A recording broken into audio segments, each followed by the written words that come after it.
We're looking at the beginning of Jay Lee's rise to superstardom. Happened quick in the early 90s. He shows up on Namor, and by the time he leaves, you've got Jim Lee and Rob Liefeld vying for his talents. So a little over a year on Namor, and Jay Lee's a superstar.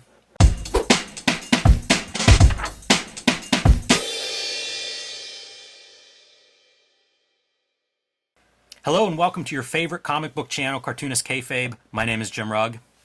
I'm Ed Piskor. Before we dive into this, I want to let everybody know we are a daily comics video. So check out our back catalog, 1,300 plus videos. We've probably covered your favorite artists and your favorite comic books. But if we haven't, after you give it a search and you're missing one, put it in the comments below and we will add it to the list of comics and creators that we need to cover on this channel. We also have a Cartoonist Kayfabe Patreon. At the highest level, the King Kayfaber level, you'll get access to all of our videos early and first, giving you a leg up on the kayfabe effect, which means you get to track down these books before they sell out and before the prices go up. You can also sit in on the recording session. We've got several dozen King Kayfabers with us right now, and what an awesome audience. Whenever we have questions, they never let us down. So it's like we have private episodes too, just with the Kings. Very awesome. Also, we will be at Baltimore Comic-Con this year, September 8th, 9th, and 10th. If you're anywhere near there, I recommend you come out, say hello to us in person, and wear your Cartoonist Kayfabe t-shirts so we will recognize you. All right, Ed.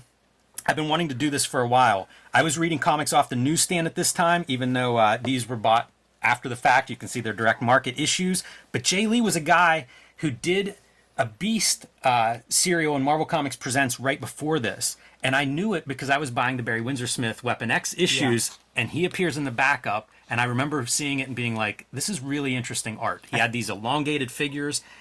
It's very rare that a cartoonist starts out and stands out. I think we did an episode on that Beast series. Yeah, I couldn't remember if we actually did that one or if we just kind of quickly passed through it when we were covering Weapon X.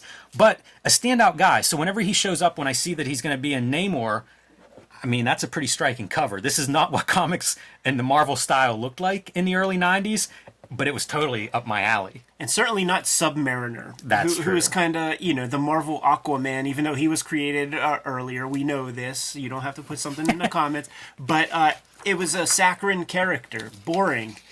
And the copies that I have of this run, which is like way less complete than yours, are all direct market copies also. Because I never saw this stuff on the newsstand. I saw the John Burns on the newsstand when it was fresh, but I never saw these out in the wild. And it wasn't until I was introduced to his style with Young Blood Strike File, which is another video that we did. It blew my mind, just like the abstraction of it and how cool it was, but it defied what I knew superhero comic artwork to be. I feel like this is a pretty good example of Jay Lee in terms of doing stuff that other comics weren't doing, didn't look like. And you can see Spotting Blacks was something I associate with him, and becomes almost even more black ink as his run continues. And I think as he gets in more demand, I can remember reading probably Wizard Magazine, and he was talking about some days doing like 9 pages in a day of this stuff because he was Namor. in demand. Yeah, he did 8 Namor pages one day. And a very young artist at that time. I think that article, he was like 19 at the time. So imagine getting thrust into kind of the peak of comics, and out of the gates has a style that's popular enough that people are offering him high profile stuff. Image was so hot at the time, and like I said, Liefeld and Jim Lee are giving him work. Yeah, no, totally. And what they would do is they would do that. Look at that face; is just completely not a feature visible except the forehead. Right? Is that even what? I can't tell what the fuck I'm even looking at there. But the Image guys would grab anybody with a cool style. Yeah. And I don't know that like the subscriber numbers or like the circulation numbers increase much after Jay Lee shows up.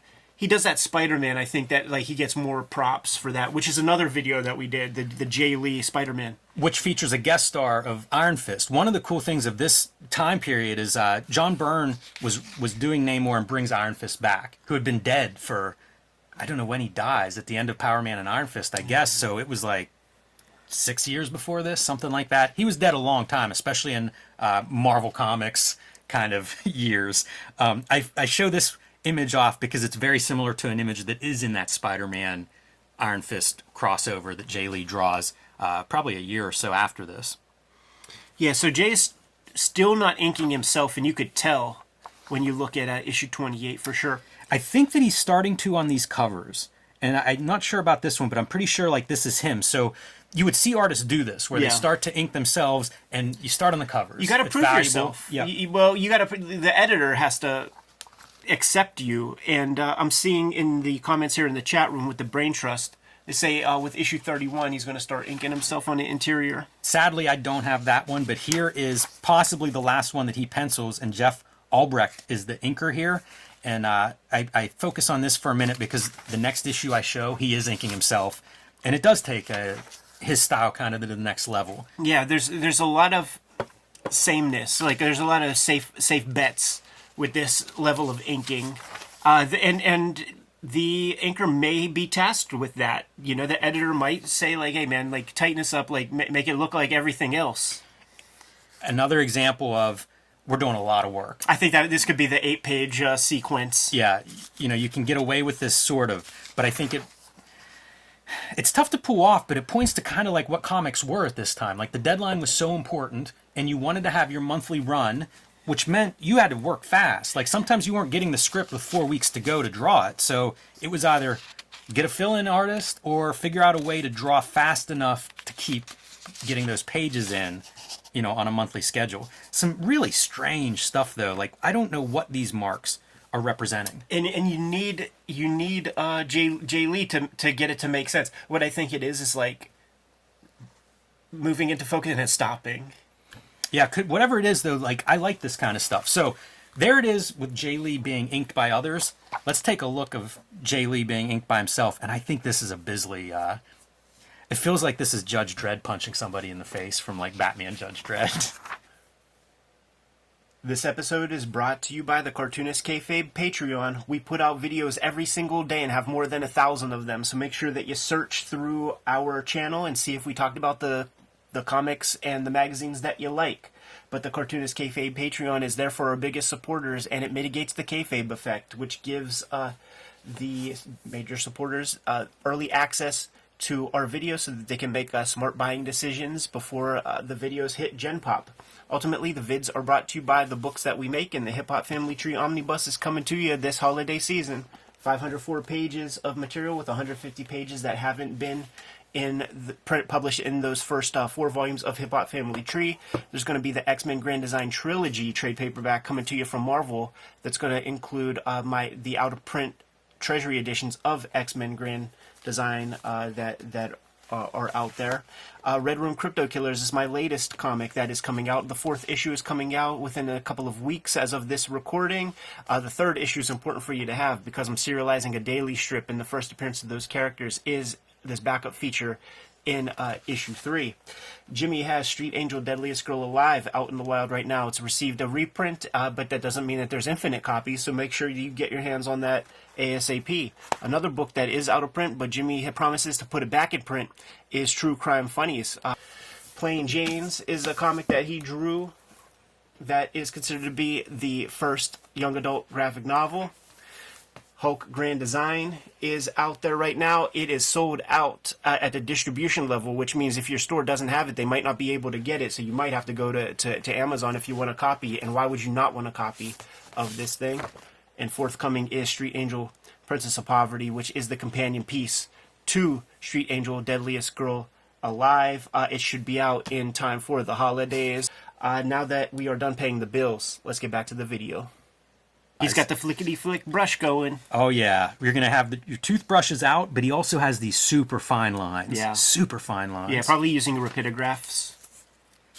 And there it is. You know, this is the Jay Lee style of that era that we all know and love. Yeah, look how badass Dr. Doom looks. You know, everybody looks scary in these things. I'm going to grab this. Like, it's Bob Harris on script. Terry Cavanaugh editor. Because I feel like there might be a shake-up editorially. There's also screen tone being used on these pages. This could be Witchblade, by the way, with an early guest appearance years before she's actually invented. Right. But this kind of use of blacks was something that was really strong in Jay Lee's work. Sometimes he may have leaned on it too much. It's probably up to the viewer to decide that. But he would do a lot of these silhouettes and would often look very cool, in my opinion. Yeah, definitely kind of like that Egon Schiele, Aeon Flux kind of proportionality. Boy, that's a good call. Maybe it's Larry Stroman is a guy who kind of like employed that kind of stuff early, so maybe he's pulling a little bit from that. But this could be ripped straight from Youngblood Strike File. Yeah. Feels like you could almost find art like this in 2000 AD or something. Maybe. It's a pretty far from your Marvel House style of this time period. That's he sure. also did fill-in issues on X Factor for, I think, Executioner's Song. Yeah. So, like, he's getting jobs thrown his way, and that's why, you end up drawing as fast as you can because you're not turning stuff down. How great is this ad? This is one of those cool Mark Texiera Punishers. Oh, yeah. And I always loved, like, this was one that I would copy in my sketchbooks, that pose. Yeah. Look how weird that is for a city with, like, a twisted perspective. I was going to say 3-point perspective, but that's not what we're seeing there. Right. I mean, like, the vanishing point is, like, so close to the paper and stuff. Yeah, I don't know what's happening there. This almost feels like an app, like those photo apps where it'll be like they'll turn your square photo into a sphere. This kind of abstract brush marks in the background, I think, is pretty exciting. Look at that weird, like, helmet designs, too. When you see that, you know that the lettering is paced up. But like I say, as a reader and somebody that liked the art, nobody's stuff looked like this. No, There's a not at bunch all. of marks there that I was not seeing anywhere else. Iron Fist looks like a super badass. It's Yeah. all the stuff I wanted as a kid. Doing his kind of negatives and stuff is pretty sharp. He does this a ton, like throughout the Marvel stuff at least. And I thought, like I said, it works more for me than it doesn't. Yeah. And it's cool to see him apply that interesting ways to a bunch of different characters. Like when he does those X Factor fill-ins, he's doing a ton of those silhouettes, and guys look cool with it. Is that Doctor Strange? Kind of looks like. I don't know if that's Doctor. No, I don't think it is. It's that guy? Yeah, it's this guy. Top knot fella? He would have been a good Doctor Strange artist. Yeah. Like this era. It's interesting too how much Jay Lee evolves. Boy, that's almost your Lobo one cover. Wow. The evolution is one of those, like, he, Love these characters that are different colors too. For some reason, that just really works for me because black is almost a color. Yeah. Like you have your flat red, your green, and your black is real, and yellow. It's really a color on that page. we've been to a lot of shows where Jay Lee is there. Yeah. Nobody comes up to him. I was thinking about that for this episode. Love the veins. Oh, yeah. Really fun. And the metal's a good texture. He was set up at Comic-Con across from me one year, and I remember I did talk to him there, and he was doing commissions for people and stuff, drawing. Just seemed like a really nice guy to everybody. And as the show's wrapping up, like he's still sitting there drawing as like everybody's kind of like leaving the hall and everything. So, But seemed like a pleasant guy. Yeah, no, I bring it up because it's the phenomenon where the rough edges of the early artist kind of are sexier than when they start to develop a better academic understanding. And he's a strong artist. He's great. You can't take anything away from the dude. But the rough edges are closer to capital A art in a weird way. This could be a page out of any of those black and white self-published comics that I adore. Yeah. I feel like this art comes out of that, but there's elements of almost like Sienkiewicz inking Mike Mignola in some of these brick patterns and backgrounds. It's just a very unique style. And you're right, like the evolution of his stuff goes in a more realistic way, starting probably with Hellshock, his Image title. Yeah. You can see he's doing a lot more like photo referencing and things. I like this stuff personally, and I mean it's subjective. That kind of choice is 100% subjective as a consumer. But for me, I like the energy that's on these pages of like a young talent working as fast as he can and learning stuff almost on every page. It could also be that this 90s stuff is an affectation of the time period because that's what kids were buying, right? So you had, I think we talked with Joe Quesada where he talked about like the things that needed to be in a 90s cover in 90s comic pages that it just wasn't the case in the aughts and later. This is completely unique as a rendering method in a Marvel DC comic. Oh, yeah. I can't even explain like some of the stuff where there are white highlights. No idea what we're looking at with some of the musculature and stuff that's going on there. There were guys who were fucking around, man, like that Ben Templesmith. Is it like when you would see them at the cons with their little portfolio books, and when you would look at their pages, it would make you like feel real whack to just be like using pen and ink and shit, because like they're putting a little gray here and there, and then whiteout and just doing so much crazy methods and materials that it made you feel like you're not doing enough on your own pages. Yeah, that's fair. And those guys are always fun to kind of catch up with, especially if they have some originals that you can look at there. This is going, this is near the end of the run. I don't know if this is actually the last issue of his or not, but you can see like Marvel, they gave him a little bit of a hollow foil cover here, something, gimmick it up a little bit, try to boost sales. Add 75 cents to the price. That too, man, boost their pockets. But Ed, you mentioned like that 90s style, and whenever we looked at Youngblood Strike File, like one of my takeaways is this is like the scariest superhero art I've ever seen in my life.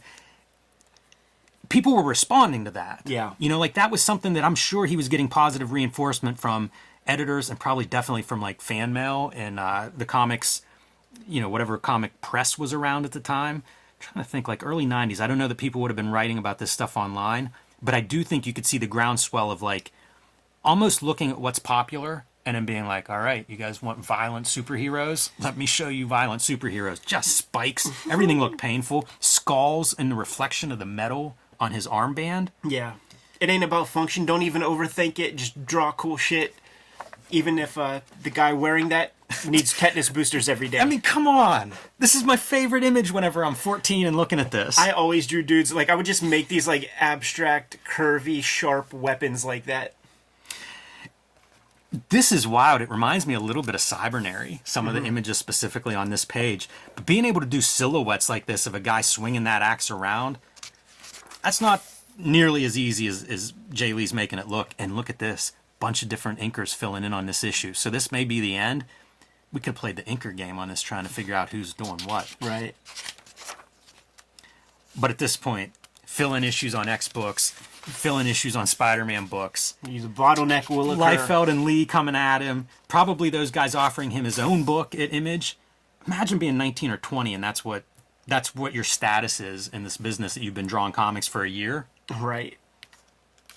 Got to be one of the most successful, not quite an overnight success, but I mean... Him and Platt. This is a year in. Yeah. It's about as successful as somebody gets in 1 year. Yeah, Platt being the other guy that really... Rob Dibble, you remember that guy? He was a real asshole. Or no, it was John Rocker was the... Yeah, was the Rocker's the guy. For all these different inkers, they certainly looked at his inked pages and brought some of that. You can see it's not quite Jay Lee inks, but it's pretty sharp. Doesn't feel like, they're skimping or putting their own mark on it. No. Just love this kind of stuff. Just monsters. But abstract shapes that imply monsters. That's the fascinating thing. Yeah, it's pretty unique work. You can see Mike Mignola. Yeah, a little totally, bit, absolutely, man. but you can see that just sense of design of the way these panels are laid out. It really, like the way he uses blacks and like leaves so much open space.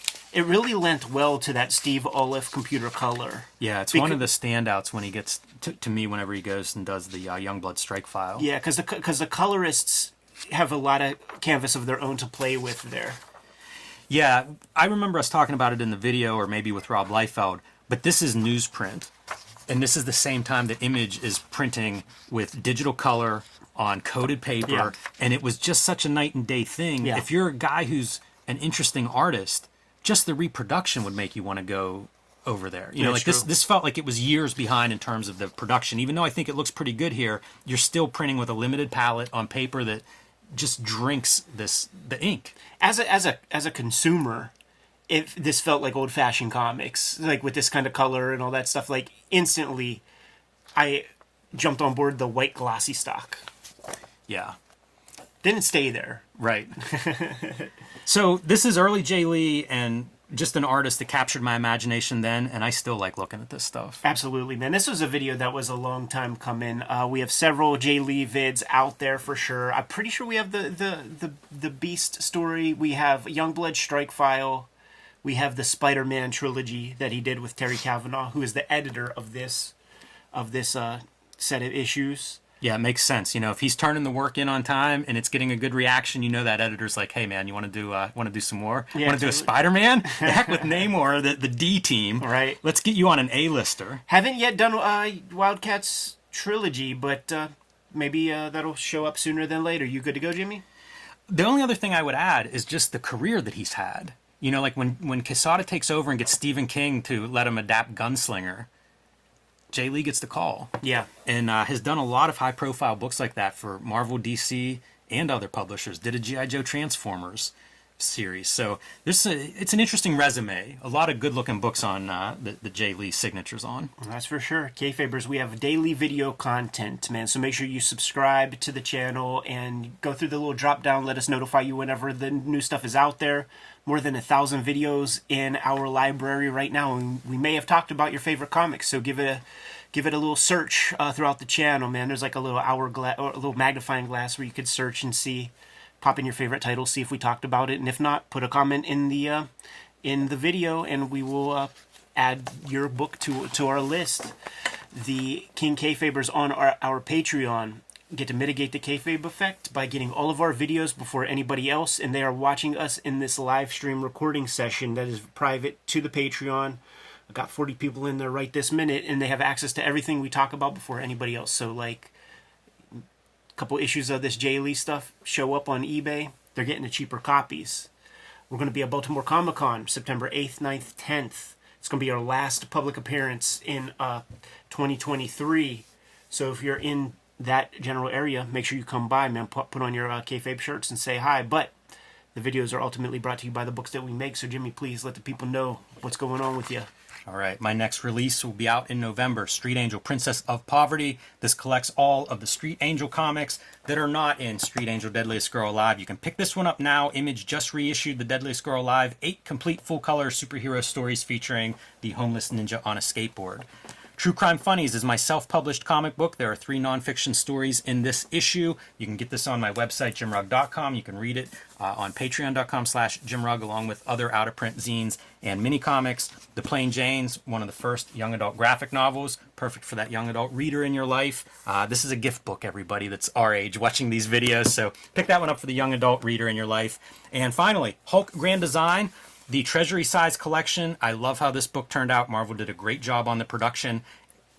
So well that it has been selling. And sold out at the distributor level. So if your store still has a copy, pick it up from them. There are still some copies available on Amazon. But this book may get hard to come by the holiday season. So perfect for the Hulk fan in your life, whether they are Hulk movies or Hulk comics. This is the book to get them. So pick it up now while you still can.